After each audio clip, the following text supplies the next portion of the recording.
6h27 en ce 28 septembre 2015. Aujourd'hui dans l'histoire, on voyage dans notre histoire tous les matins avec vous, Franck Ferrand, bonjour. Bonjour à tous les deux. Alors à quel 28 septembre allons-nous ? Le 28 septembre 1791, nous sommes en pleine Révolution française, le jour de l'émancipation des Juifs de France qui deviennent citoyens de plein droit. Citoyens, mais quel statut avaient-ils jusque-là ? Jusque-là, ils étaient tolérés, mais ne bénéficiaient pas de droits civiques, par exemple. Certains métiers leur étaient interdits, certaines villes aussi. Évidemment, au moment où l'on prône l'égalité pour tous les hommes, vous avouerez que ça fait un peu tâche. Alors la question est discutée depuis le début de la Révolution.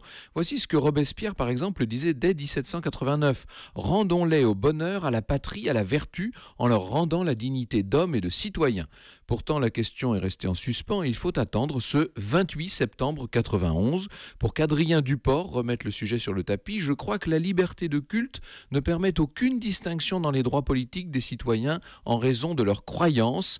Il est acclamé en disant ça et sa loi est adoptée. Et alors qu'est-ce que cela change du jour au lendemain quasiment pour la communauté juive ? Ça change tout, mais pas tout de suite. La terreur va passer d'abord par là, vous savez, qui défend aux juifs comme aux autres d'ailleurs de pratiquer leur culte. Puis Napoléon confirmera l'émancipation.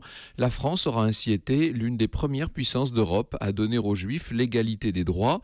Suivront la Prusse en 1812, la Belgique, les Pays-Bas, etc. Ça n'empêchera pas divers regains d'antisémitisme. Rappelez-vous ce qui s'est passé au moment de l'affaire Dreyfus à la toute fin du 19e siècle. En attendant les années 30 et 40, mais alors là c'est une toute autre histoire.